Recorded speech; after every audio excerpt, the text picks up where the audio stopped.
think that Fennel saw that there's elements of longing and desire and just took that as romance instead of what it actually was they were tortured people. And with Heathcliff, hello, my name is Stephanie and welcome to my channel. Today we need to talk about Emerald Fennell's 2026. They're calling it an adaptation, but it's not, of Wuthering Heights, and I'm going to explain why it's not. I unfortunately saw the movie. I told myself I was not going to see the movie because I don't enjoy romance films, and I had a feeling it was going to be more romance than anything, and I was right. So let's just get into it. A adaptation at least keeps some of the original source material. This is a complete reimagining. I would even argue it would have been better off if they just completely did like a new gothic, melodramatic romance aesthetic movie altogether and just left the name Wuthering Heights and Kathy and Heathcliff out of it altogether. I'm going to start with the elephant in the room, the thing that a lot of people are talking about, and that is how Heathcliff is white, and in the book he's clearly stated as being dark-skinned, and there's a lot of racial tension and racial sort of overtones and insults and things of that nature that Heathcliff deals with. I think when I read it, I assumed that he was mixed, and that's why one of the reasons why he was so looked down on in that culture at that time. And now Jacob Elordi is not that. So that's one thing that people keep not harping on because it's like a valid point, talking about. And this is going to be a quick little rant because I'm always busy. But anyway, so that's one thing.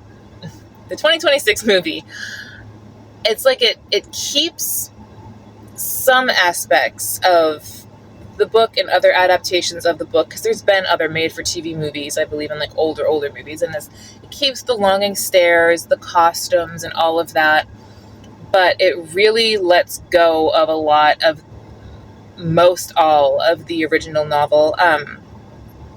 Like I said, who Heathcliff is as a person, and now just whitewashing him in that way, it takes away of a lot of the subtext, the racial context, and his struggles as a character. You don't get to see all of that side of him because they get rid of it in the new adaptation.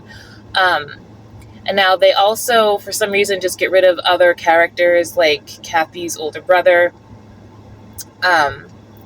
Another glaring change is Margot Robbie's age. She's 35, and Kathy is a young, I think she's supposed to be a teenager, so that to like early 20s.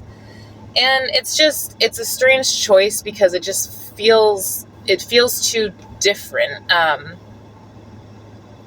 It takes you out of the historical context almost, because a woman of that age would not be going through this sort of thing. And now more about Catherine. It's not just the age that doesn't add up. Margot Robbie's interpretation of her, it leaves out so much about this character, Catherine Earnshaw. And I did a video a couple of days ago where I talked about how I think that Catherine Earnshaw, as I read her in the original adaptation, I would classify her as an extreme manipulator or someone who has borderline personality disorder. Is it cluster B with like the histrionics? Her character very much so falls within that. And now that is also wrapped up in how this relationship is not romantic. It is toxic. And when you read the book, it's not written as a romance. It's not a romance novel. It really is almost like a gothic horror novel with tones of a tortured romance or longing in that. I think that Fennell saw that there's elements of longing and desire and just took that as romance instead of what it actually was they were tortured people. And with Heathcliff, he was not supposed to be some brooding, romantic, like heartthrob character like he's being portrayed now. In the book, he's actually read as like very aggressive, feral, at times terrifying in his aggression and anger. And Catherine is very much manipulative. She goes through histrionics. She is jealous, cruel, and she enjoys inflicting pain on Heathcliff. So, like I said, it's extremely toxic and abusive. That's not romantic, and I don't think it's healthy for the young girls out there or guys to think that that is romantic or romance, or read that as romance or someone loving you, because it's not. Keep that in mind if you're watching this. But it's in the book, when you read it, they almost delight in torturing each other, because they know. And another element that's really left out in the movie is the themes of classism and social class, without really diving into and acknowledging the racial differences and the class differences. You can't fully understand why there was so much torture, because in that time in the world and society, if you were from different classes or races especially, you were not allowed to be together. And so you have to have a real deep understanding of why two people would have that level of like, I desire you, but I can't have you, and therefore that makes me angry. And my anger, because I can't have you like that, makes me want to hurt you. But I want you, but I want to hurt you. And that's where like the real toxicity comes from in the novel. Now, seeing this, I was very disappointed. It was almost like having candy for breakfast. It looks pretty, but it's empty. It's like the movie was like empty calories. Aesthetically, it was very pretty. I have to say, I loved the costumes. I loved the cinematography, how shots were set up. The color was very striking, but it was empty. There was nothing there. And even if you were to tell me that, don't tell me this is Wuthering Heights. Tell me it's just something new. I would still say it's pretty empty. And I think that we're being told that there was so much chemistry between Margot and Jacob in the press kind of like tour and everything, and they're really pushing that, but that didn't really come across to me on the screen, honestly.